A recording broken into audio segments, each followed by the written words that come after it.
Hey guys, Ketan again. Today we're solving another problem from the beginner level of CodeChef and we are solving it in C++. And the problem is chef and operators. The problem code is chop RT. Okay. Chef has just started programming. He is in first year of engineering. Chef is reading about relational operators. Relational operators are operators which check relationship between two values given two numerical values A and B.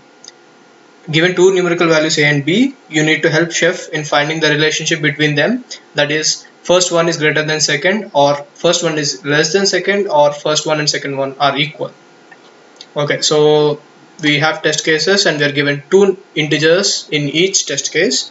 So let's take the first test case. 10 is less than 20, so we output a less than operator as a string, and then we have 20 and 10. So 20 is greater than 10, so we output greater than symbol as output. And then in the third case we have 10 and 10 which are equal, so we just output equal to operator as a symbol, right? It's very simple and very straightforward, so let's just code it up.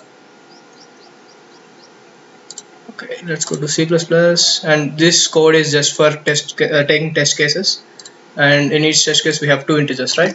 A and B. So let's take them in, A and B.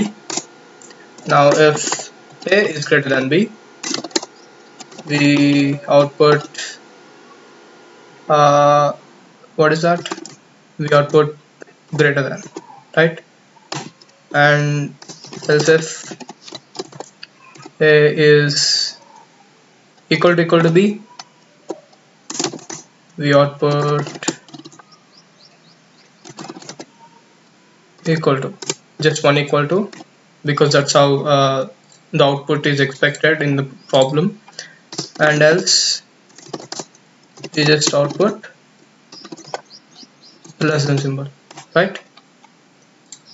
And at the end, whatever we output, we have to output end line, so that we are formatting the output correctly, right? That's it. It's as simple as that. Let's just run the code. Let's run the given input. We should get less than, greater than, equal to. That's what we got, right? And this order doesn't matter because there's just if else conditions, right?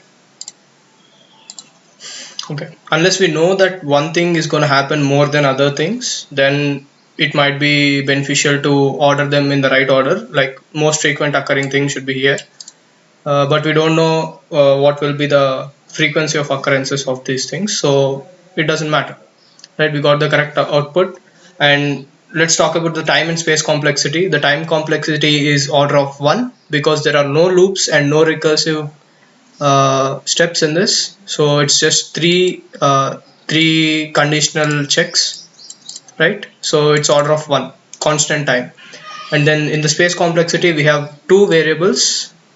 We have three variables. One is for test cases, but either way it's constant space complexity because it is not dependent on what is the it's not dependent on input at all, right? It's just two variables, so it's constant space. Okay, thank you guys. Hit the like button if you liked it, subscribe and share it with your friends. It might be helpful to them.